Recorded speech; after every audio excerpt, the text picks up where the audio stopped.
Fidèles amis de la télévision nationale, bonjour. Voici les titres du 13h.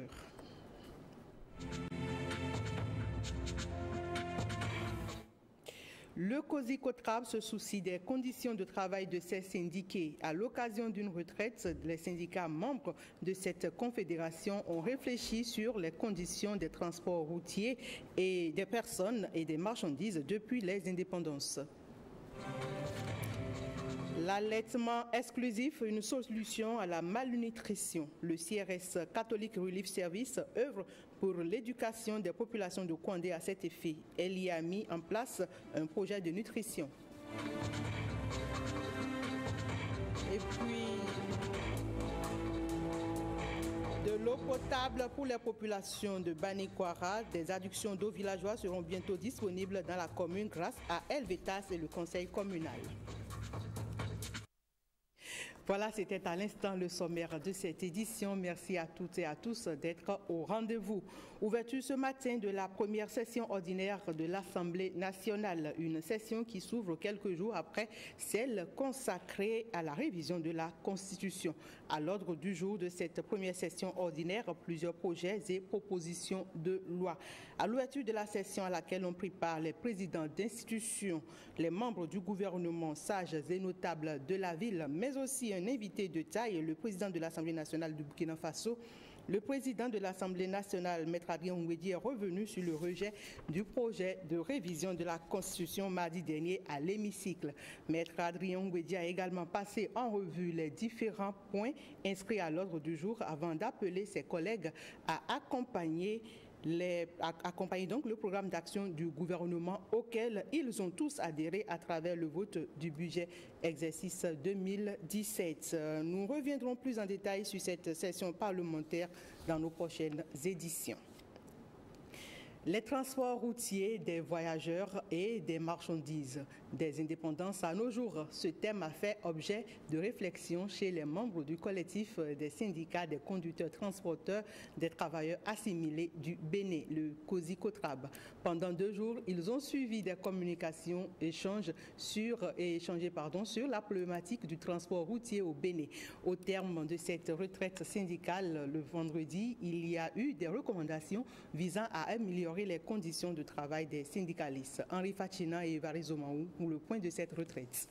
Cette retraite, conduite par le président du COSI-COTRAB, a connu la participation de nombreuses personnalités. Il s'agit des maires, les représentants des ministères du Transport et de l'Intérieur, sans oublier des partenaires comme la Générale des Assurances. Sans le transport, on ne peut pas manger, on ne peut pas s'habiller. Et voilà pour ces raisons, on s'est déplacé pour pouvoir soutenir l'événement.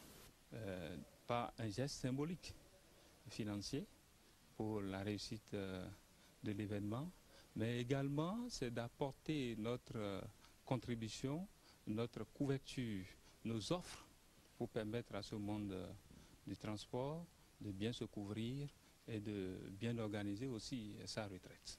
Plusieurs communications ont abouti à la fin de cette retraite syndicale à des recommandations dont l'une des exigences oblige désormais les syndicalistes du COSI-COTRAB à se prononcer sur les faits qui les concernent. On nous a déguerpis. On veut nous mettre où? On nous a mis où? Et je tiens à rappeler que le parc triangulaire de la ville de Cotonou est reconnu comme parc et c'est pourquoi les bailleurs de fonds financés, les preuves sont là. Les preuves sont là et il n'y a pas nulle part dans la sous-région où on peut voir un marché sans une gare routière. 2 autres assises syndicales sont prévues pour les mois à venir. Il faut aussi retenir que les maires présents à cette retraite syndicale s'engagent à accompagner le collectif. Une autre rencontre syndicale, le 5e congrès ordinaire du Centracam Bénin. Les assises se sont tenues à Kandi. De nouveaux engagements sont pris par le nouveau bureau élu pour présider aux destinées des travailleurs les prochaines années. Firmin Bassao, Judicaël Ayena. Le Centracam Bénin, le syndicat des travailleurs des caisses locales de crédits agricoles mutuels, tient son 5e congrès ordinaire. Depuis le 15 septembre 2015, que le Centracam Bénin connaît à sa tête un nouveau secrétaire général, le bureau transitoire n'a pu être renouvelé à cause des crises internes. Le présent congrès, qui sonne le glas des querelles de personnes, devrait permettre désormais de faire face aux nombreux défis du moment. Tous ces mots n'ont pas rendu la tâche facile au bureau directeur national BDN pour cette transition. Certes, mais l'essentiel est de parvenir à s'entendre pour aller de l'avant. C'est pourquoi je profite de l'occasion pour remercier publiquement la sagesse des administrateurs qui ont accepté se mettre aux côtés des partenaires sociaux pour le dénouement de la situation. Dans sa lutte pour garantir à l'ensemble des travailleurs le bien-être, le Centracam Bénin reçoit du soutien des syndicats frères, mais aussi de la centrale à laquelle il est affilié. Ce congrès doit inscrire en lettres d'or que c'est de la survie du réseau que dépendent les acquis. Si le réseau meurt, les acquis vont s'envoler. C'est pourquoi la CGTB, nous disons oui pour le combat de la satisfaction des intérêts matériels et moraux, mais beaucoup plus oui pour la survie du cadre de travail qui génère ces intérêts-là. Que chacun de vous s'approprie tout ce qui a été dit en bien et que dans les jours à venir, on puisse vous voir en train de vous battre pour le bon combat. Le Centracam Bénin prend ainsi un nouvel envol, ceci pour le bonheur des travailleurs. Restons dans le septentrion pour parler de développement. Les autorités communales du département du Borgou, sous l'égide du préfet Djibril Maman Cissé, ont organisé la toute première édition du Forum des partenaires au développement FOPAD. Partenaires techniques et financiers, responsables d'ONG et acteurs sociaux se sont retrouvés à Parakou pour penser développement. Landry Kossou et Agathe Djikpeto étaient à l'ouverture de la séance et voici le reportage. Responsables et partenaires au développement fédèrent les énergies pour améliorer la qualité et les conditions de vie des populations du Borgou. Pendant une journée, les cervelles seront limées les unes contre les autres selon un carnaval bien défini. Les assises de ce jour porteront sur la problématique des grossesses non désirées en milieu scolaire, les défis majeurs de l'amélioration et du maintien de la fertilité des sols, et l'état d'avancement de l'évaluation des PDC de 3e génération.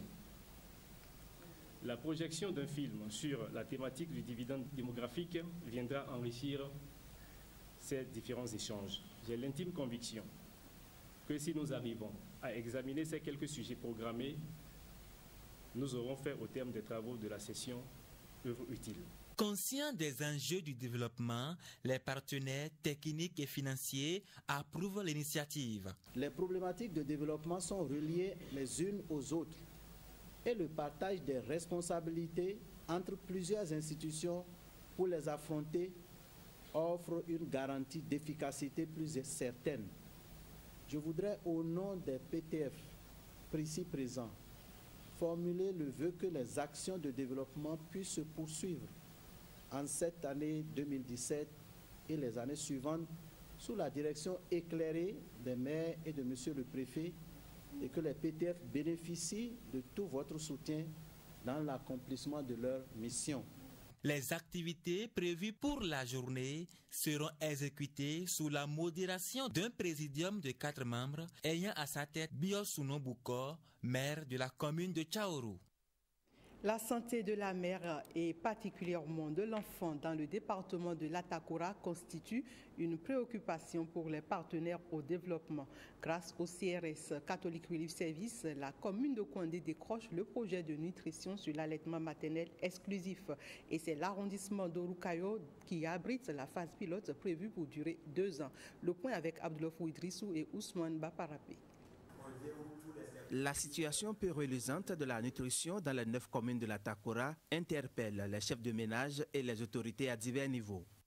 Le conseil communal de Kouandé vous garantit d'ores et déjà sa volonté et sa disponibilité à accompagner les actions qui seront menées pour l'aboutissement heureux du projet.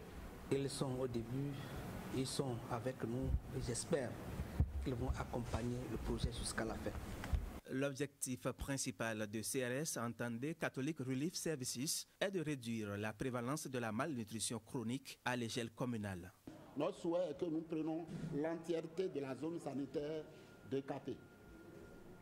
Mais pour le moment, on n'a pas encore les moyens. Nous commençons par une phase pilote pour mieux cerner l'efficacité des stratégies que nous allons développer.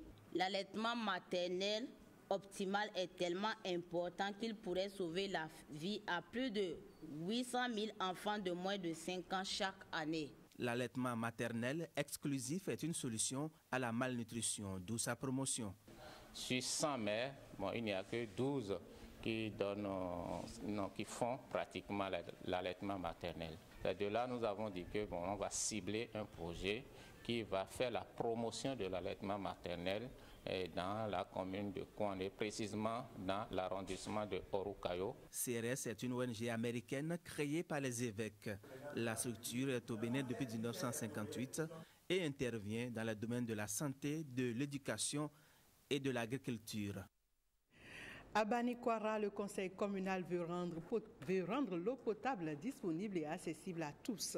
Avec un financement de Helvetas Bénin, le conseil communal lance un programme de réalisation d'adduction d'eau villageoise. Un programme prévu pour durer 5 ans. Reportage. Du calvaire pour les femmes rurales de Sompérékou dans la commune de Banikwara. Contraintes de quitter le Lito à la recherche de liquides précieux, les femmes des villages les plus reculés de Banikwara souffrent le martyre en cette période de sécheresse. Le conseil communal de Banikwara vole à leur secours à travers le PCO, le plan communal en eau. Ce document va nous permettre de dépolitiser le choix des localités devant bénéficier des forages, des ouvrages d'eau de façon générale. Lorsque ce document sera adopté et approuvé, il nous servira de bréviaire dans le choix des localités devant bénéficier des ouvrages. 12 nouvelles adductions d'eau villageoise avec 78 bornes fontaines sont prévues pour une période de 5 ans avec possibilité d'extension et de réhabilitation. Coût total du programme, plus de 2,7 milliards de francs CFA. Ceux qui sont au bord du fleuve Mékrou n'ont pas été pris en compte parce que ceux qui ont fait le choix, donc pour eux, l'eau de Mékrou ne peut pas tarir. Ça veut dire que ceux qui sont au bord de ce fleuve-là ont toujours de l'eau, alors que ce n'est pas de l'eau potable. Si j'étais là, la programmation ne se serait pas faite sur cette base. Pas non seulement que Gomparou est dernier, mais il y a ce principe d'équité que nous devons rechercher. Ce n'est pas à Banikwara ici que les gens sont retrouvés pour pouvoir faire le travail. S'il y a des défaillances, c'est nos délégués. Au regard d'un récent inventaire, la commune de Banikwara dispose déjà de 614 points d'eau, une performance qui ne permet pas de combler les attentes de la population. Le présent PCO apparaît donc comme une solution au problème d'eau dans la commune capitale de l'Or-Blanc. Première session ordinaire du comité transfrontalier Bénin-Niger du programme régional d'éducation et de formation des populations pastorales.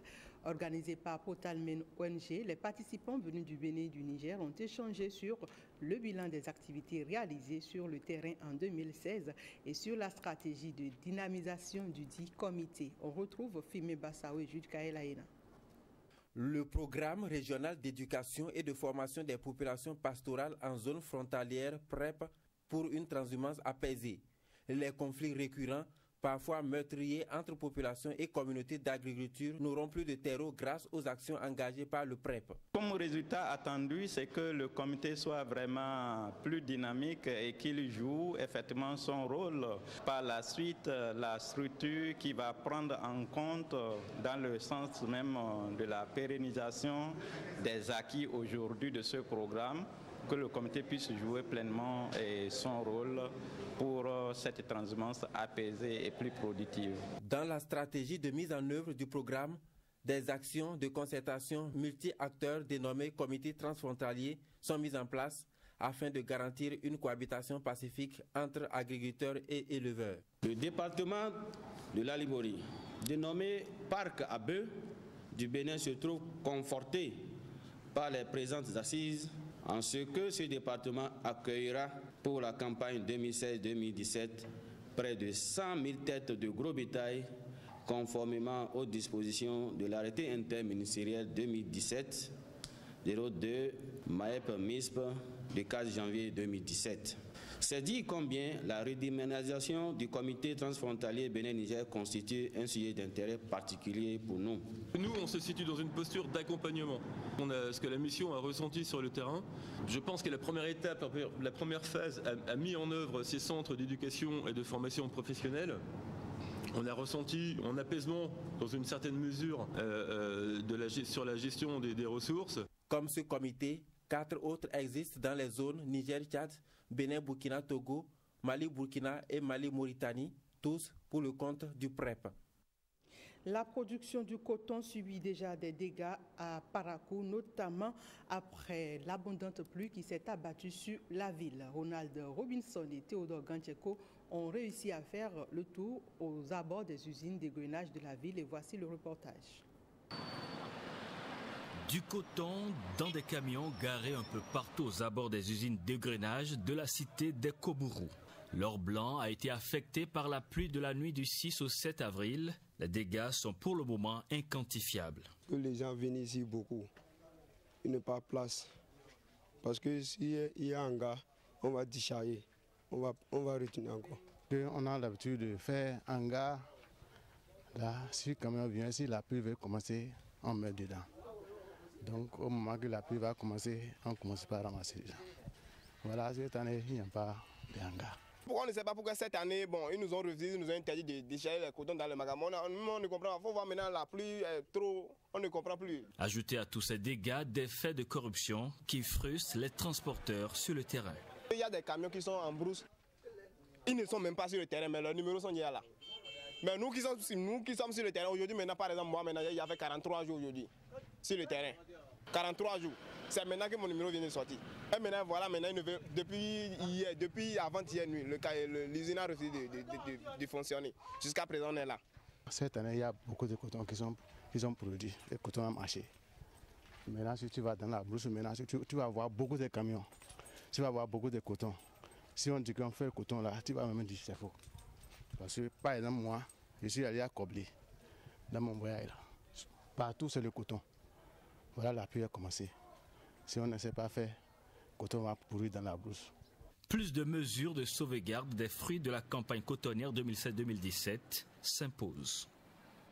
Culture à présent, des professionnels de l'audiovisuel et autres scénaristes ont reçu une formation en écriture de scénarios de films documentaires pendant une semaine à Parakou.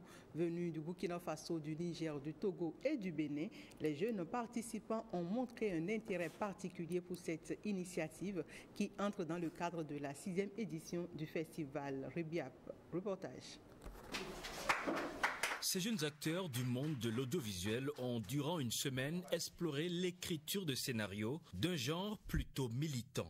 Nous sommes allés à la découverte de ce genre spécial du cinéma qu'est le documentaire. Nous avons fait son historique et nous avons visité quelques aspects que sont par exemple les interviews, les illustrations, images et sons.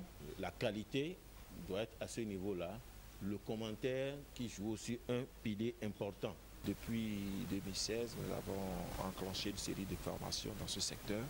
Il était question pour nous de former les scénaristes béninois dans 3 catégories de gens, à savoir les films en fiction, les films documentaires et enfin il va être question à partir de l'année prochaine des adaptations.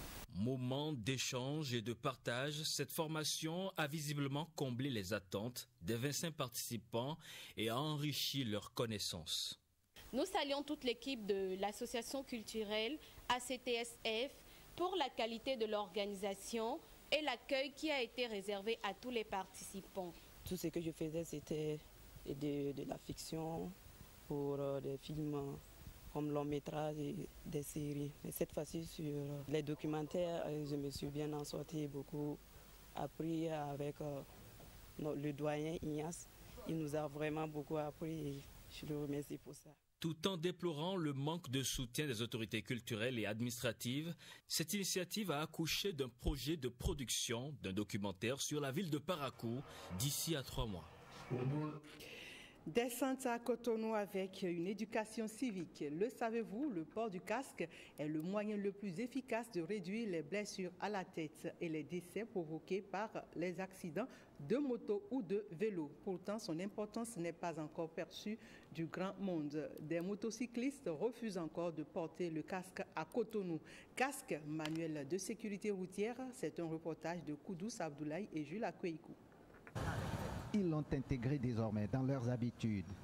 Mais la plupart ignorent encore les vraies raisons du port du casque. Ceux qui les portaient sous la contrainte à Cotonou les ont déjà rangés. C'est contre l'accident.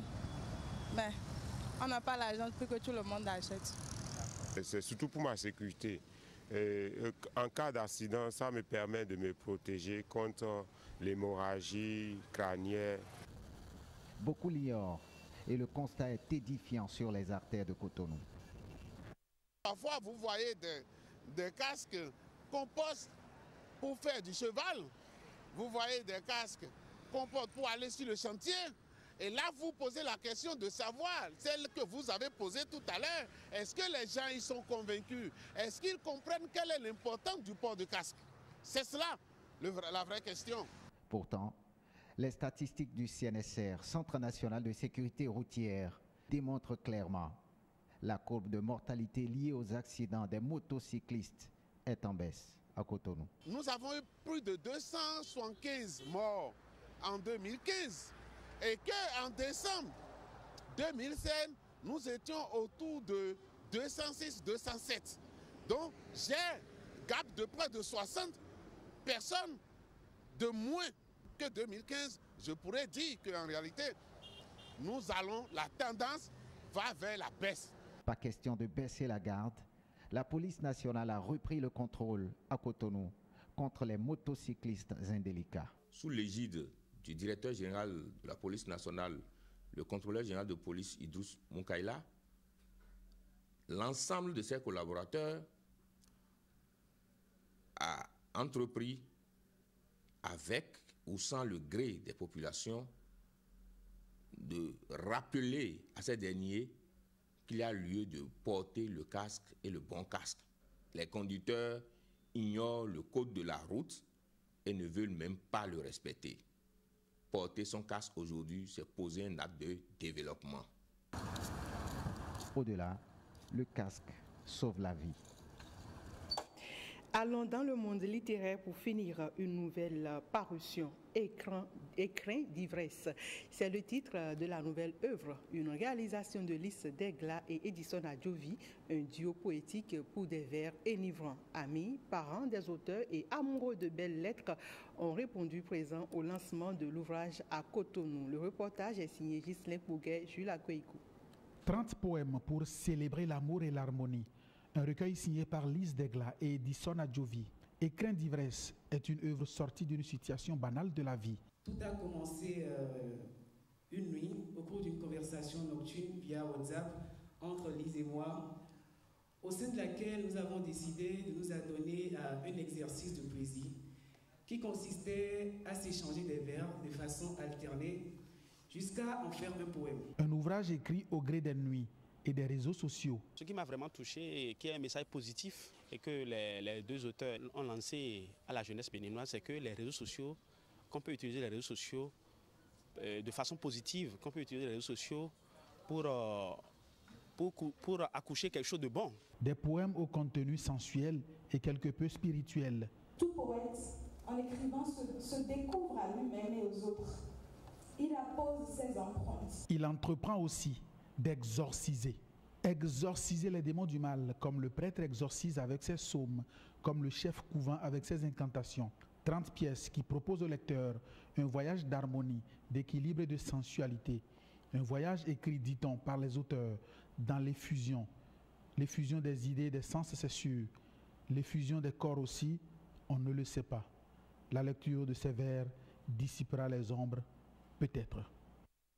Et voilà, mesdames, messieurs, c'est tout pour le 13h de ce lundi 10 avril 2017. Merci de l'avoir suivi. Bonne suite de journée à tout un chacun.